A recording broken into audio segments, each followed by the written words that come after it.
سلیمان علیہ السلام کے دور کی چیونٹی، حالانکہ چیونٹی کے پاس دماغ نہیں ہے،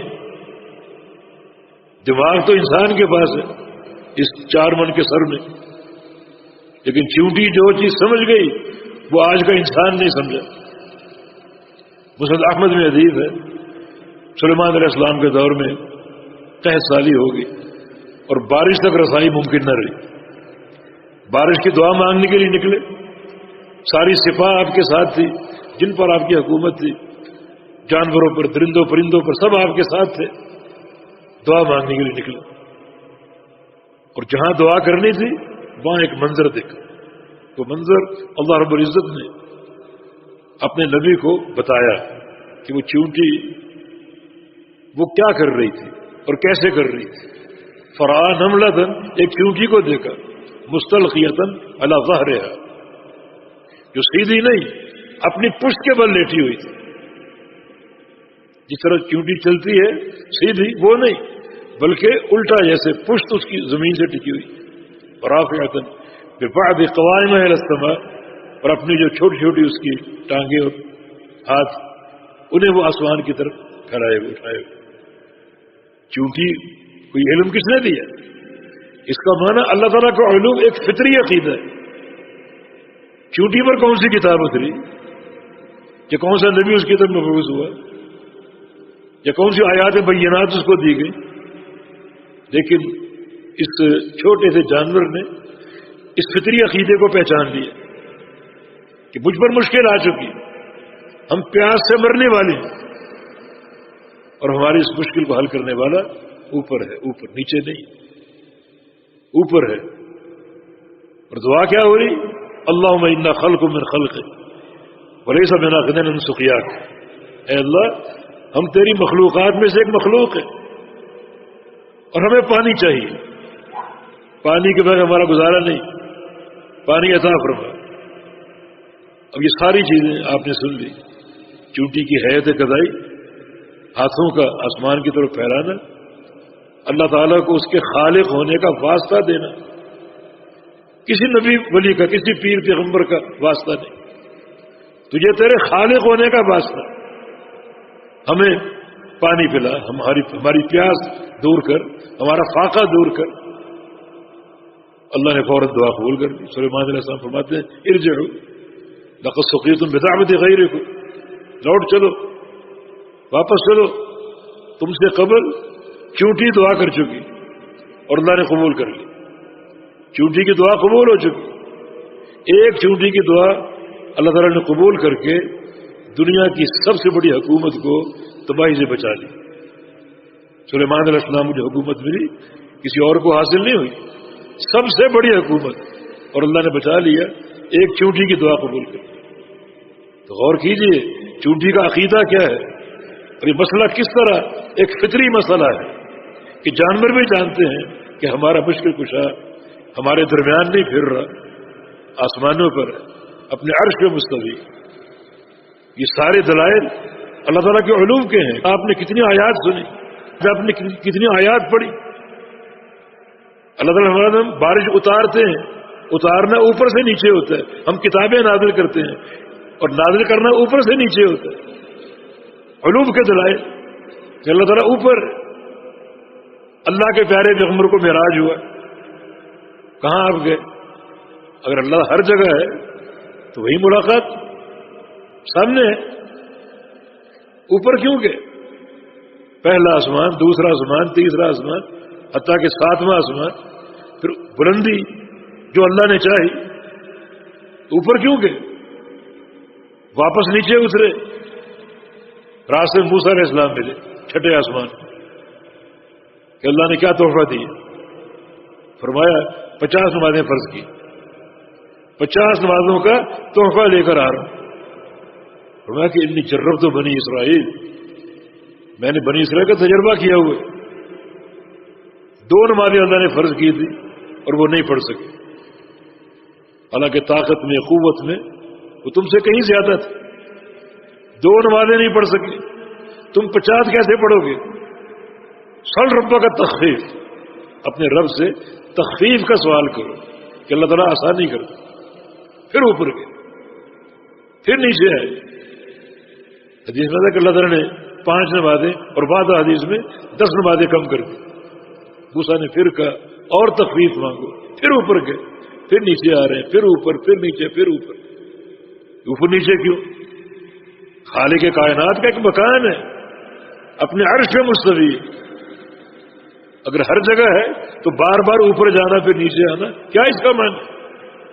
رسول کریم صلی اللہ علیہ وسلم نے اپنے آخری دور میں صحابہ کو جمع کیا اور پوچھا کہ حل بلغت، کیا میں نے تبلیغ کا حق ادا کر دیا، دین پہنچانے کا حق ادا کر دیا؟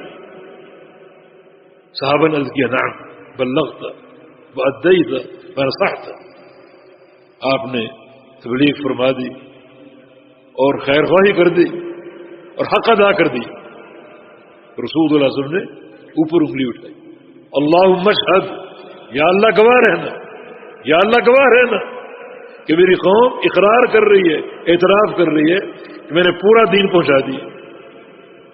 اوپر انگلی کیوں کی؟ اوپر اشارہ کیوں کیا؟ اللہ تو ہر جگہ ہر مقام پر موجود بقول تمہارے، نعوذ باللہ. پھر اوپر اشارے کا معنی کیا ہے؟ رسول کریم صلی اللہ علیہ وسلم نے معاویہ بن حکم صحابی، اس کی لونڈی سے کیا سوال کیا؟ معاویہ نے اپنی لونڈی کو تھپڑ مار دیا. بعد میں افسوس ہوا، نبی علیہ السلام سے اپنے افسوس کا ذکر کیا، فرمایا کہ میں اس کو آزاد کرنا چاہتا ہوں لیکن مجھے معلوم نہیں ہے مسلمان ہے یا نہیں. فرمایا کہ میرے پاس لاؤ اسے. لائے، آپ نے سامنے کھڑا کیا لونڈی، 2 سوال کی، این اللہ، اللہ کہاں ہے؟ اللہ کہاں ہے؟ اس نے کہا فی السماء، اللہ آسمان پر ہے، اللہ تعالیٰ آسمان پر ہے. اور ایک حدیث میں اشارت الی السماء، اس نے آسمان کی طرف اشارہ کیا، اللہ اوپر. پوچھا من انا، میں کون ہوں؟ دوسرا سوال، عرض کیا کہ انت رسول اللہ. پھر اوپر اشارہ کہ تو اس اللہ کا رسول، اس اللہ کا رسول. بعض احادیث سے یہ ملتا ہے کہ وہ گونگی تھی، بول نہیں سکتی. تبھی معاویہ کو اشکال تھا تو اس نے اشارہ کر کے نبی علیہ السلام کی طرف اور اللہ کی طرف کہ آپ اس اللہ کے رسول ہیں. اوپر اشارہ. اور آپ نے کیا فرمایا؟ اعتقھا فإنھا مؤمنہ، اس کو آزاد کر دو، یہ مومن ہے. اس ایک سوال اور اس کے جواب پر رسول اللہ صلی اللہ علیہ وسلم نے اس لونڈی کے مومن ہونے کی گواہی دی. آج کچھ شوفدہ قسم کے لوگ کہتے ہیں کہ وہ تو لونڈی کا عقیدہ ہے. لونڈی کا عقیدہ اللہ کے نبی کے سامنے بیان ہوا. اللہ کے نبی صلی اللہ علیہ وسلم غلطی پر خاموش نہیں رہ سکتے. اگر یہ عقیدہ غلط ہوتا تو اللہ کا پیغمبر خاموش نہیں رہ سکتا. آپ نے نہ صرف یہ کہ خاموشی اختیار کی بلکہ اس کے ایمان کی گواہی دی. کیوں گواہی دی؟ غلط عقیدے پر. غلط عقیدے پر ایمان کی گواہی دی نہیں. یہی عقیدہ ہے. اللہ تعالیٰ اوپر ہے، اس کا مکان کیا ہے؟ اپنے عرش میں مستوی، جو اللہ تعالیٰ کی آخری مخلوق. تحویل قبلہ کی آیت، قد نرى تقلب وجهك في السماء، قد نرى تقلب وجهك في السماء. ہم بار بار آپ کا چہرہ آسمان کی طرف اٹھتا ہوا دیکھ رہے. آغاز اسلام میں ہمارا قبلہ بیت المقدس تھا، قبلہ اول. اور نبی علیہ السلام کی خواہش تھی کہ بیت اللہ ہمارا قبلہ ہو. تو اللہ کی وحی کا انتظار آپ کو تھا کہ وہی آج آئے، کل آئے، ابھی آئے. تو بار بار آپ آسمان کی طرف دیکھیں. کیوں؟ اللہ تعالیٰ کی وحی کے نزول کا انتظار تھا آپ کو. اللہ تعالیٰ فرما رہا بار بار ہم آپ کا آسمان کی طرف دیکھنا،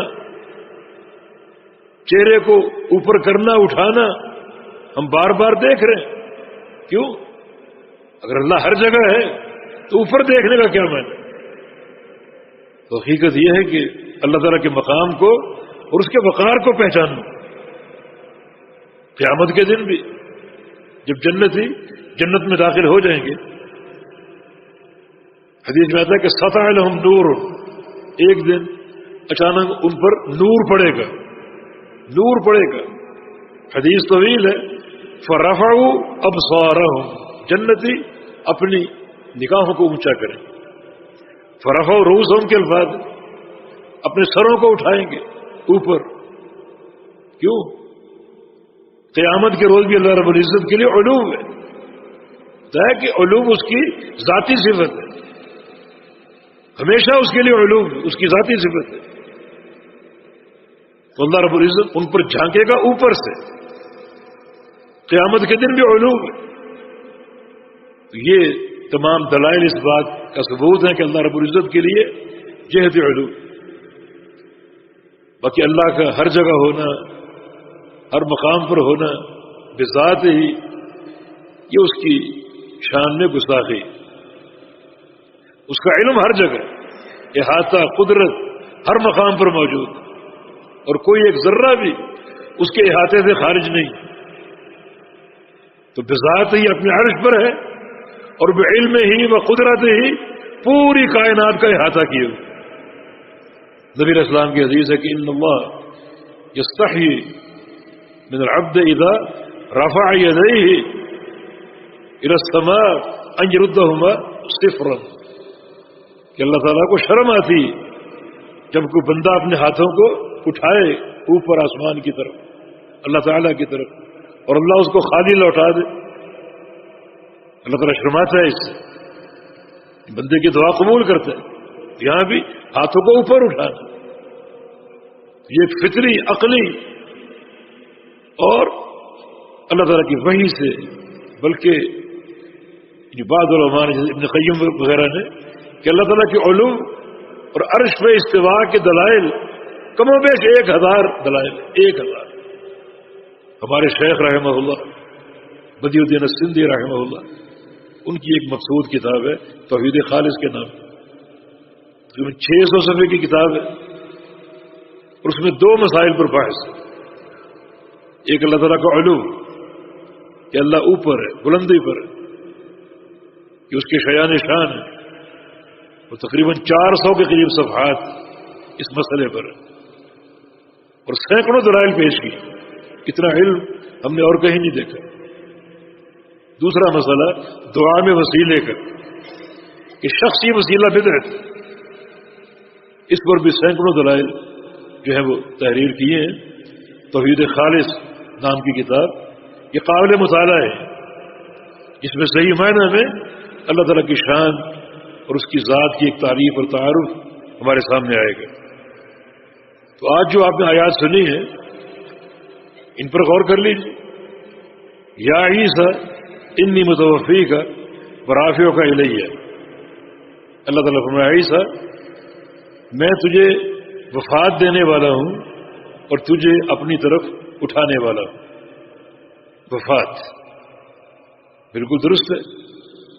عیسیٰ علیہ السلام کو وفات آئے گی جب بھی اللہ دے، یعنی وہ برائے جمع ہے، برائے ترتیب نہیں ہے. عیسیٰ علیہ السلام دوبارہ آئیں گے، ابھی تو زندہ ہیں، وہ زندہ اٹھا لیے گئے، دوبارہ آئیں گے اور ایک وقت گزاریں گے جیسے کہ 40 سال احادیث میں آتا ہے، اور پھر اللہ آپ کو وفات دے گا. بالکل حق ہے. اور اپنی طرف اٹھانے والا ہوں. اٹھانے والا کیوں؟ مانا اللہ اوپر، اللہ تعالیٰ اوپر ہے، اٹھانے والا ہوں اپنی طرف. یہ اللہ تعالیٰ کے علوم کی دلیل ہے. یا پھر یہاں وفات کا معنی وہ وفات ہے جس کو نیند کہا گیا ہے. وفات کی 2 قسمیں، ایک روح نکلتی ہے انسان کے مرنے پر، اور دوسرا روح نکلتی ہے انسان کے سونے پر. یا متوفی کا معنی آپ کو نیند دینے والا. چاہے اللہ رب العزت نے اسی طرح ایک نیند آپ پر مسلط کر کے آپ کو اٹھایا. اس نیند کو بھی وفات کہا گیا. هو الذی یتوفاکم باللیل، اللہ وہ ذات ہے جو رات کو تمہیں وفات دیتا ہے. اس وفات سے مراد موت نہیں ہے بلکہ نیند ہے. تو رافع کا الیہ ہے، یہ اللہ تعالیٰ کے علوم کی دلیل ہے کہ اللہ آپ کو اٹھانے والا اپنی طرف، اور اللہ نے اٹھا لیا۔ عیسیٰ علیہ السلام اس وقت آسمانوں میں زندہ ہیں، قرب قیامت نیچے اتریں گے اور ایک وقت گزاریں گے، وہ اعمال انجام دیں گے جو اللہ نے آپ کے ذمے لگانے ہیں، اور پھر اللہ آپ کو وفات دے گا اور آپ جو ہیں وہ انتقال کریں گے، فوت ہوں گے اور دفن کیے جائیں گے۔ بل رفع اللہ الیہ، بلکہ اللہ نے عیسیٰ کو اٹھا لیا اپنی طرف۔ رفع کا معنی کیا ہے؟ یہ ایک چیز نیچے سے اٹھائی جائے تو اوپر ہو جاتی ہے، مانا اللہ اوپر، الہی پر غور کرو، اللہ نے اس کو اٹھا لیا اپنی طرف، مانا اللہ اوپر ہے۔ یہ رد ہے یہود کا اور نصارہ کا جو کہتے ہیں کہ عیسیٰ علیہ السلام کو صلیب پہ لٹکا دیا گیا۔ نہیں، صلیب پر لٹکانے کی سازش لوگوں نے کی تھی، یہود نے قتل کرنے کی کوشش کی تھی، مگر اللہ رب العزت نے عیسیٰ علیہ السلام کی شباہت ایک اور شخص پر قائم کر کے اس کے چہرے پر اس شباہت کو طاری کر کے عیسیٰ علیہ السلام کو اٹھا لیا، اور انہوں نے اس شخص کو عیسیٰ سمجھتے ہوئے صلیب پہ لٹکا دیا۔ تو یہاں اصل مقصود کیا ہے کہ اللہ نے ان کو اٹھا لیا اپنی طرف، مانا اللہ اوپر ہے۔ وقولہ، اللہ تعالیٰ کا فرمان، الیہ یصعد الکلم الطیب والعمل الصالح یرفعہ، اللہ کی طرف چڑھتے ہیں کلم طیب، آپ کے اذکار سبحان اللہ والحمد للہ لا الہ الا اللہ، چڑھتے ہیں اللہ کی طرف۔ چڑھنے کا معنی کیا ہے اور اذ اللہ کا معنی کیا ہے؟ اللہ کی طرف چڑھتے ہیں، مانا اللہ اوپر ہے۔ اور فرمایا کہ نیک اعمال ان کلمات کو اٹھاتے ہیں، والعمل الصالح یرفعہ، نیک اعمال ان کلمات کو اٹھاتے ہیں۔ اس کا معنی یہ کہ ایک شخص اگر صرف ذکر کرے اور عمل نہ کرے، اس کے ذکر کا فائدہ نہیں۔ نیک اعمال ذکر کی سواری ہے، ذکر ہو عمل نہ ہو فائدہ نہیں۔ ہاں، ذکر بھی کرو، عمل صالح بھی کرو، نماز ہے، روزہ ہے، تو یہ اعمال ذکر کی سواری بن جائیں گے اور یہ ذکر کو اور کلمات طیبہ کو لے کر اوپر جائیں گے۔ کیوں؟ اللہ اوپر ہے۔ وقولہ، وقال فرعون یا حامان ابن لی صرحا لعلی ابلغ الاسباب، فرعون نے حامان سے کہا، یہ حامان فرعون کا وزیر تھا، میرے لیے ایک اونچا محل بناؤ، لعلی ابلغ الاسباب، شاید میں ان راستوں تک پہنچ سکوں۔ کون سے راستے؟ اسباب السماوات، آسمانوں کے راستے۔ فاطلع الی الہ موسیٰ، اور موسیٰ کے الہ کو، موسیٰ کے معبود کو دیکھ سکوں، اس پر مطلع ہو سکوں۔ وإنی لأظنہ کاذبا، جبکہ میرا یقین ہے کہ موسیٰ علیہ السلام جھوٹے ہیں۔ کہ فرعون نے کیا کہہ دیا اپنے وزیر سے کہ ایک اونچا محل بناؤ، اس پہ چڑھ کے میں اوپر آسمانوں تک پہنچنے کی کوشش کروں اور موسیٰ کے الہ کو دیکھوں، موسیٰ کے رب کو دیکھوں۔ یہ بات فرعون نے کیوں کہی؟ فرعون کو موسیٰ علیہ السلام نے بتایا کہ میرا رب اوپر ہے، تبھی فرعون نے یہ بات کی کہ موسیٰ کا الہ اوپر ہے، محل بناؤ تاکہ میں اوپر اس الہ کو تلاش کر کے۔ اگر موسیٰ کی دعوت ہوتی اللہ ہر جگہ ہے تو فرعون یہ بات کہتا کہ اللہ تعالیٰ کے علوم کی دلیل ہے۔ وقولہ اَأَمِنْتُم مَّن فِي السَّمَاءِ أَن يَخْسِفَ بِكُمُ الْأَرْضَ فَإِذَا هِيَ تَمُورُ، کیا تم امن میں ہو اس ذات سے جو آسمانوں پر ہے؟ آسمانوں پر کون ذات؟ اللہ کی ذات۔ کہاں؟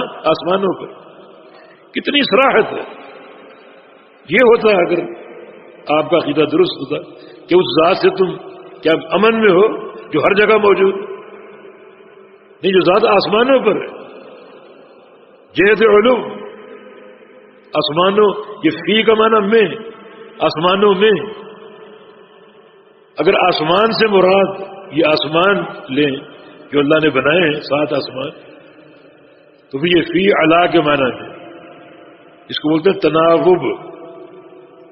یہ دونوں حرف جار ہیں، حروف جار میں معنوی طور پر تناوب ہے، ان ایک حرف دوسرے کا معنی دیتا ہے، دوسرا حرف تیسرے کا معنی دیتا ہے، ایک دوسرے کی جگہ آ سکتے ہیں۔ یہ فی علا کی جگہ ہے، اور اگر السما سے مراد بلندی ہو، کیونکہ السما کا لغوی معنی بلندی ہے، تو پھر فی ظرفیہ ٹھیک ہے، اللہ تعالیٰ بلندی میں ہے، اس کے لیے جہت علو ہے۔ تو آمنتم من فی السماء، کیا تم امن میں ہو اس ذات سے جو آسمانوں پر ہے، ان یخسف بکم الارض، کہ وہ تمہیں زمین میں دسا دے۔ جیسے قارون کو دسا دیا، مثال موجود ہے، اور زمین متحرک ہو، مضطرب ہو۔ آمنتم من فی السماء ان یرسل علیکم حاصبا، کیا تم امن میں ہو اس ذات سے جو آسمانوں میں ہے؟ پھر وہی بات کہ جو ذات آسمانوں پر ہے اس ذات سے تم امن میں ہو، کس چیز سے؟ کہ وہ ذات تم پر بھیجے حاصبہ، پتھروں کی بارش، تم پر پتھر برسائے، جیسے قوم لوط پر برسائے، اصحاب الفیل پر برسائے، ہاتھیوں والوں پر، مثال موجود ہے۔ تو کیا تم اس ذات سے امن میں ہو جو ذات آسمانوں پر ہے کہ تم پر پتھروں کی بارش کرے، اور پھر تم جان سکو کہ ڈرانے والا کیسا ہے اور اس کی دعوت کیسی ہے اور کس طرح اس کو قبول کرنا چاہیے۔ یہ تمام دلائل قرآنی آیات اس بات کی دلیل ہے کہ اللہ تعالیٰ علو، بلندی پر ہے، یہ اس کے شایان شان۔ اپنے عقیدے کو درست کرنا چاہیے تاکہ اللہ کی رضا حاصل ہو۔ یہ جو مختلف عقیدے کہ ابھی قوم جانتی ہی نہیں کہ اللہ کا مکان کیا ہے،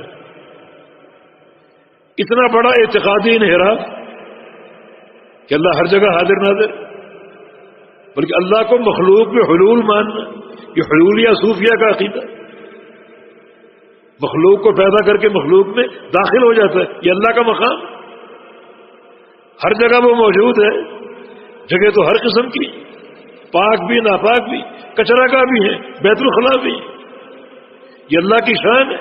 آپ نے اپنے رب کو کہاں کہاں پہنچا دیا؟ نہیں، میرے رب کی شان یہ ہے اپنے عرش مستوی، بلندی پر، اس علوف پر کوئی پہنچ نہیں سکتا، عرش اس کی آخری مخلوق ہے جس پر وہ مستوی، اور آپ نے ہر جگہ پہنچا دیا، ہر چیز میں داخل کر دیا، جانور بھی ہیں، پاک بھی ہیں، ناپاک بھی، کتے، خنزیر، کیسے کیسے جانور۔ یہ صوفیاء کا عقیدہ انتہائی باطل، انتہائی نجس اور ناپاک اور غلیظ عقیدہ۔ اللہ تعالیٰ کی شان یہی ہے کہ اللہ رب العزت بلندی پر، جس کی کیفیت وہی جانتا ہے، اپنے عرش پر مستوی ہے، اور استواء کی کیفیت اللہ ہی جانتا ہے، ہم نہیں جانتے، نہ اس کی ہم تکییف کر سکتے، اللہ ہی جانتا ہے اس کے استواء کی کیا کیفیت۔ اور اپنے عرش پہ مستوی ہے اور پوری کائنات کا احاطہ کیے، گھیرے ہوئے، اپنے علم کے ساتھ، اپنی قدرت کے ساتھ، اپنی ربوبیت کے ساتھ، اپنی بادشاہت کے ساتھ، یہ اس کا مقام ہے۔